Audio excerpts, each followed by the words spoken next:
अस्सलामुअलैकुम Aries subscribers. मैंने अपनी पिछली वीडियोस में भी इंट्रोडक्शन करवाया है कि मैं ये वीडियोस उर्दू में उन सब्सक्राइबर्स के लिए डाल रही हूँ जो मुझे बारहा रिक्वेस्ट कर चुके हैं कि आपका कंटेंट इंग्लिश में होने की वजह से हमें उतनी गाइडेंस नहीं मिलती। मैंने इस पर एक पोल भी रन किया था, मुझे लगा कि हर तरह के सब्सक्राइबर को केटर करना मेरी ख्वाहिश है।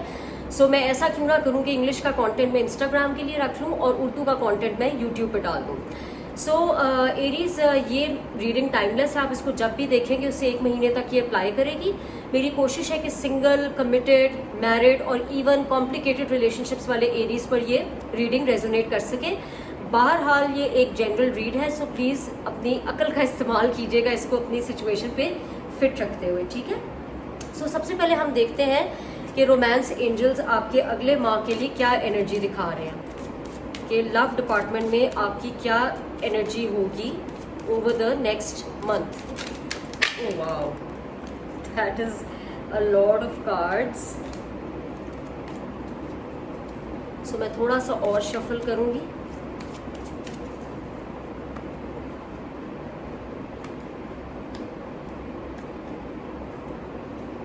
कोडिपेंडेंसी माने कि आप किसी पे अपनी खुशी के लिए बहुत ज़्यादा रिलाय कर रहे हैं। मज़े की बात है कि जो एस्ट्रोलॉजी में आपका पेयर साइन है लिब्रा, उनके लिए भी ये सेम कार्ड निकला था। शायद some Aries are dealing with a Libra energy. Please एक शख्स को अपनी खुशी का महवर और मरकज़ बनाने की ज़रूरत नहीं है। अपने रिलेशनशिप में रहते हुए भी इंडिपेंडेंट रहना चाहिए, अदरवाइज़ बड़े अनहेल्दी डायनामिक्स ताल्लुक में पैदा हो जाते हैं कि वो शख्स कुछ भी करेगा तो आप उसको बहुत पर्सनल लेंगे। तो बेहतर है अपनी एनर्जी को इंडिपेंडेंट रखें अपने पार्टनर की एनर्जी से। और वो सिंगल एरीज जो किसी ताल्लुक के मुंतज़िर हैं लेकिन डेवलप नहीं कर पा रहे, मे बी कोई अनहेल्दी हैबिट्स हैं या माजी के पैटर्न्स हैं जो एडिक्शंस बन चुकी हैं, और ये एडिक्शंस बाज़ दफ़ा बहुत लिटरल भी होती हैं। मे बी स्मोकिंग है, ड्रिंकिंग है, गैर ज़रूरी सेक्स है, इट कुड बी एनीथिंग। तो हो सकता है किसी ना किसी नेगेटिव डायनामिक्स का आप शिकार हुए हो। तो प्लीज़ अपने आप को हील करें, आइडेंटिफाई करें कौन सी एडिक्शन है, फिर उस पर हीलिंग का काम करें। अब हम देखते हैं कि सीक्रेट ट्रैवलर डेक आपके लिए क्या मैसेज दे रहा है।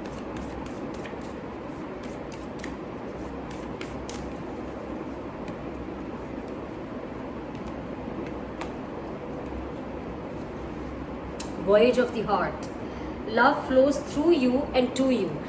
तो जो कमिटेड एरीज है तो एक बहुत लविंग कनेक्शन में, बस ये ख्याल रखें कि बहुत ज़्यादा ओवरली डिपेंडेंट नहीं होना पार्टनर पे। अपनी एक इंडिपेंडेंट आइडेंटिटी और इंडिपेंडेंट टाइम और एनर्जी ज़रूर रखनी है अपनी पार्टनरशिप से अलग, ठीक है। सिंगल एरीज के लिए एक अच्छी खबर ये है कि आप जब अपनी एडिक्शन से हील हो जाए तो आपके लिए बहुत ज़्यादा लविंग एनर्जी है आपके फ्यूचर में। तो इसके लिए अपने हार्ट चाकरा को ओपन करें और माजी की कोई नेगेटिव डायनामिक्स है अगर, तो प्लीज़ अपने आप को भी फॉरगिव करें, उस शख्स को, उस एक्स को भी फॉरगिव करें और रियलाइज़ करें कि उसने ज़रूर आपको कोई बहुत अहम बात आपके बारे में सिखाई है, ठीक है। अब चूँकि महीने में 4 हफ्ते होते हैं तो हम 4 कार्ड्स निकालेंगे, हर हफ्ते का एक कार्ड होगा देखने के लिए कि उसमें उस वीक में आपकी रिलेशनशिप डायनामिक्स क्या चल रहे हैं।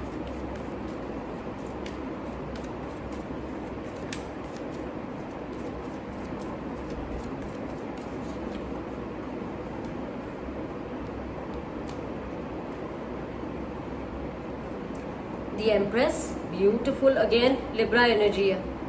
पहला वीक द एम्प्रेस, दूसरा week 8 of wands, king of swords, Libra energy, और 9 ऑफ पेंटिकल्स। तो ये बड़ा अच्छा इसलिए लग रहा है क्योंकि वो जो एडिक्शंस जिनसे आपको हटने को कहा जा रहा है, अपनी इंडिपेंडेंस में आने को कहा जा रहा है, वो एंड ऑफ द मंथ में आप अचीव कर लेंगे।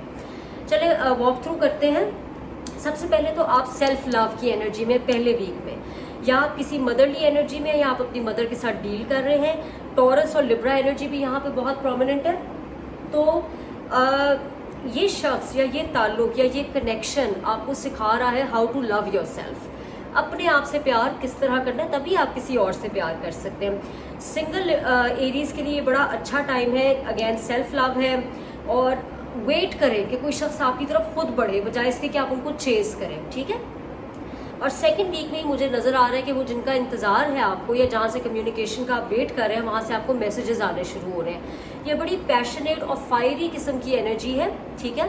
फास्ट मूविंग कम्युनिकेशन है, बड़ी तेज़ी से मैसेजेस का एक्सचेंज हो रहा है, आप भी उनसे बात कर रहे हैं, वो आपसे बात कर रहे हैं, और इसमें प्यार मोहब्बत की बातें इसमें अच्छी कम्युनिकेशन है, फ्लर्टेशियस कम्युनिकेशन है।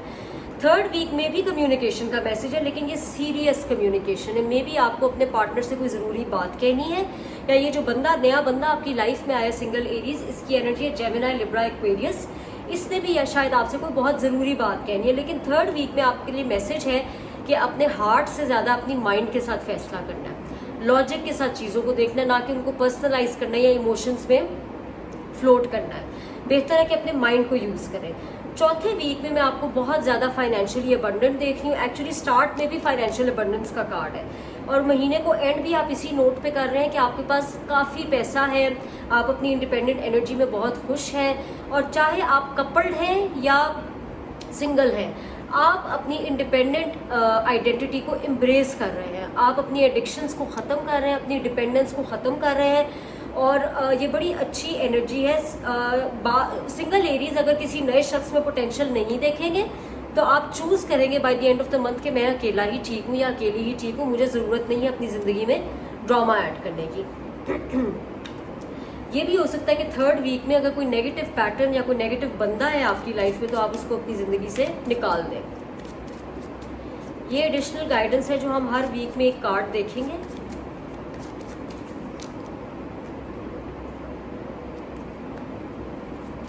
सेपरेशन, ओह इंटरेस्टिंग, ये तो एक एडेड लेयर है। मिरर, एडिक्शन का कार्ड दोबारा आ गया आपके लिए। एरीज, आप किस तरह की चीज़ में फंसे हुए हैं? को डिपेंडेंट हैं आप, बहुत ज़्यादा को डिपेंडेंट है। Dragonfly, things coming to light, healing, ठीक है। तो मंथ का एंड बहुत अच्छे नोट पे हो रहा है। शुरू में मुझे नज़र आ रहा है कि एरीज, ये ख़ास तौर पे उन लोगों के लिए पैगाम है जो रिसेंटली किसी से सेपरेट हुए हैं, तो ये आपके लिए बहुत ज़्यादा हीलिंग का मैसेज है, बिकॉज उस शख्स ने आपको क्या लेसन दिया है, how to love yourself. और कपल डेरीज में मे भी कोई छोटी मोटी बात या कोई फाइट या कोई डिसएग्रीमेंट चल रही है, जिसको मैं देख रही हूँ कि सेकेंड वीक में आप दोनों रिजॉल्व करें थ्रू कम्युनिकेशन, और आपको एहसास हो रहा है कि आप दोनों एक ही पेज पे थे। अगर वो इनसिक्योर फील कर रहे हैं तो आप भी इनसिक्योर फील कर रहे थे, वो जेलस था या वो लो वाइब्रेशन में था, तो आपके भी कुछ नेगेटिव पैटर्न्स थे जिनकी वजह से रिलेशनशिप में ब्लॉक आया हुआ था। थर्ड वीक में मुझे बहुत अच्छा लग रहा है ये देख के कि इस लॉजिकल माइंडसेट के साथ आप अपनी एडिक्शन को कट आउट कर रहे हैं अपनी लाइफ से, और अपनी इंडिपेंडेंस को रीगेन कर रहे हैं, जो कि फोर्थ वीक में नज़र आ रहा है कि कोई चीज़ है जो आपके लिए टू लाइट आ रही है, मतलब कि आपके सामने उजागर हो रही है और उससे आपने कोई लेसन सीखा है। अगर कुछ छुपा हुआ था तो पिछले हफ्ते की कम्युनिकेशन से आपके सामने आएगा through the king of swords, और उस छुपी हुई चीज़ के जाहिर होने के बाद आप ये फैसला ले रहे हैं कि मुझे अपनी इंडिपेंडेंट एनर्जी में जाना है। वेदर आई स्टे कपल्ड और वेदर आई बिकम सिंगल, मैंने इंडिपेंडेंट रहना है। मुझे एक नेगेटिव टॉक्सिक पैटर्न वाली रिलेशनशिप नहीं चाहिए, या मुझे ये टॉक्सिक पैटर्न अपनी रिलेशनशिप में नहीं चाहिए। सो मैं नहीं कह रही कोई एंडिंग है for those who are happily coupled, लेकिन बहरहाल कोई एडिक्शन है आपकी रिलेशनशिप डायनामिक्स में जिसको आप आइडेंटिफाई करके अपनी ज़िंदगी से हटा रहे हैं, ठीक है। थोड़ा सा एस्ट्रोडाइस भी रोल कर लेते हैं देखने के लिए कि एरीज के लिए अगले एक माह में एडिशनल क्या पैगाम है। स्कॉर्पियो, नेपट्यून, 7th हाउस, तो बहुत ज़्यादा स्ट्रॉन्ग फोकस है जी आपकी रिलेशनशिप पे।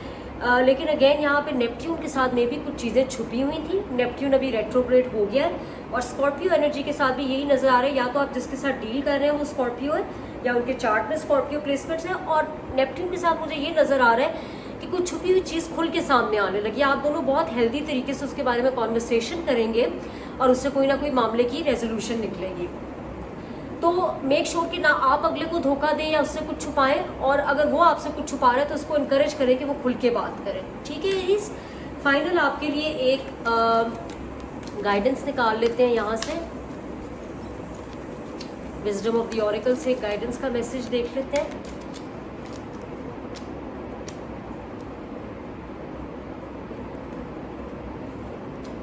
थिंकर, अगेन ये बहुत स्ट्रॉन्ग एनर्जी है किंग ऑफ सोर्ड्स की, जो मुझे थर्ड वीक में भी नज़र आ रही थी। कम्युनिकेशन, आपको कहा जा रहा है कि बहुत ज़्यादा हार्ट और इमोशंस में जाने की ज़रूरत नहीं है। जो भी चीज़ है उसको थोड़ा सा लॉजिकली देखें, चीज़ों को ऑब्जर्व करें और सोच समझ के अपनी ज़िंदगी के फैसले लें।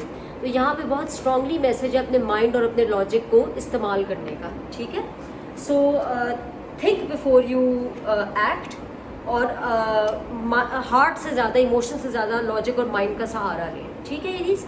सो आई होप कि मैसेज आपके लिए हेल्पफुल साबित हो। कमेंट्स में मुझे ज़रूर बताइएगा।